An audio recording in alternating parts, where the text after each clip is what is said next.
శివాన్తో రామకృష్ణకి పరిచయం ఉంది. పరిచయం ఉంటే అసలు 20 రోజుల కింద 20 రోజులు అవుతుంది అసలు మాట్లాడనందుకే గ్యాంగ్ వచ్చి అటాక్ చేసి ఇట్లా చంపి మళ్ళీ ఇట్లా ప్రాణం ఉంది అన్నట్టు ఇంట్లో ఉన్న శవాన్ని ఇంట్లోకే వచ్చి డైరెక్ట్ చంపేసి ఇక్కడ హాస్పిటల్ జాయిన్ చేసి పారిపోయినారు. నేను లేను, మా ఆయన నిన్న చెప్పినాడు నాతో, నేను పెళ్లికి వస్తలే, ఈడ బాబాయ్ మొక్కజొన్నలు రాసుకునేటుండవి, నేను ఖచ్చితంగా వస్తలే నువ్వు అని చెప్పినాడు. అంటే నేను పొద్దున ఫోన్ చేసుకున్నాడు, నేను వస్తున్నా అంటే వస్తున్నా అని చెప్పినాడు. అంతలోగానే ఇట్లా చేసిపోయినారు అని మాకి న్యాయం చేస్తే ఎవరు లేరు. లేదు నానేమి నా పిల్లల గతేమి, మాకి శివాని వచ్చి ఏదో ఒకటి న్యాయం చేయాలా. శివాని దగ్గర ఉన్న వాళ్ళ భర్త గొర్లకాన్ తోటి వీరేష్ రావాలా, శివన్ రావాలా. మాకి ఏమి తప్పు చేసినా నేనే అని ఒప్పుకొని మాకి ఏదైనా చేయాలి, నాకి నా పిల్లలకి.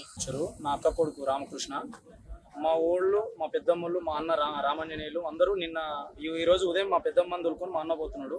మా ఫ్యామిలీ మా అక్క మా పాప మా రామకృష్ణ భార్య నిన్న మధ్యాహ్నం ఊరికి వెళ్ళారు. ఆ విషయంలో మా అన్న మా రామాంజనేయులు ఏం రా ఊరు పోతలే, పెళ్లి కూతురు ఆడ ఏడుస్తుంది, పాప ఏడుస్తుంది అని మా ఓన్కి ఫోన్ చేస్తే నేను రాను అంటే మా అన్న ఏంది కొరకు రావు, ఆడ పాప ఏడుస్తుంది అనే విదేశం గదిస్తే ఫోన్ చేసి ఇలా ఫోన్ ఇస్తలేదు నాకు అది చేసిందని మా అన్న చెప్పినాడు. మా అల్లుడు చనిపోయిన రామకృష్ణ వచ్చేసి మా అన్న ఫోన్ మాట్లాడినాడు. మా అన్న ఫోన్ చేసి ఏందమ్మా ఏం గంటు పెట్టినావని మా ఓన్ ఫోన్ చేసి ఇబ్బంది టార్చర్ పెడుతున్నావు, ఇప్పటికే నువ్వు చేసింది మాకు మర్యాద లేనట్టు అయిపోతుంది ఎందుకని మా అన్న మాట్లాడితే మా అన్నను బండబూతులు తిట్టింది. అయినా కూడా ఇప్పుడు చేసినా మళ్ళా చేస్తే బాగుండదని మా అన్న చెప్పి వెళ్ళిపోయాడు, అని ఫోన్ ఇచ్చి వెళ్ళిపోయాడు. మా అన్న పోయి రాజోలికి వెళ్ళేలోపే అక్షంతలు వేసేలోపే ఈ ఘటన తెరిచింది. మా అమ్మ మా పెద్దమ్మ మా పాపలు అందరూ తిరిగి రిటర్న్ వచ్చినారు.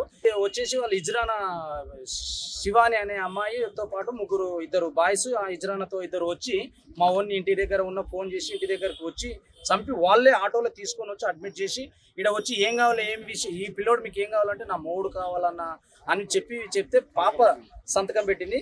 మా చనిపోయిన భార్య తండ్రి నరసింహులు ఆయన వచ్చేపాటికి వాళ్ళు శివాని వాళ్ళతో పాటు నలుగురు ఉన్నోళ్ళు పరారులో ఉన్నారు. పొద్దున ఉదయం 9 గంటల నుంచి మేము ఇక్కడ ఉన్నాము. ఇంతవరకు ఏ డిపార్ట్మెంట్ మాకు సహకరించలేదు. మేము అదే శివాని వాళ్ళమ్మ వచ్చి ఇక్కడ ఉన్నది, ఆమెని ఎలాంటి క్వశ్చన్ ఇంతవరకు ఏం జరిగిందని ఇంత వరకు నిలదీయలేదు. ఇప్పుడు వచ్చి అందరూ మాట్లాడుతుంటే ఆమె నాకేం తెలియదు అని చెప్తుంది. ఇది మాకు జరిగింది. మాకు న్యాయం జరగాల్సిందే, పాప చిన్న పిల్లలు, ఆ పాపకు న్యాయం జరిగితే మాకు కావాల్సింది అదే. అంతకు మించి న్యూస్ ఊరేసుకున్నాడు అనేది ఫేక్ న్యూస్. ఆ పిల్లోడు స్వతంత్రంగా అఘాయితం చేసుకునే అబ్బాయి కాదు.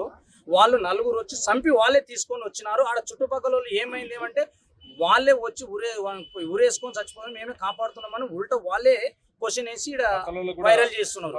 మరిన్ని వీడియోస్ కోసం ఛానల్ ని సబ్స్క్రైబ్ చేయండి. లేటెస్ట్ అప్డేట్స్ కోసం వాట్సాప్ ఛానల్ ని ఫాలో అవ్వండి. ఆ లింక్ డిస్క్రిప్షన్ లో ఉంది.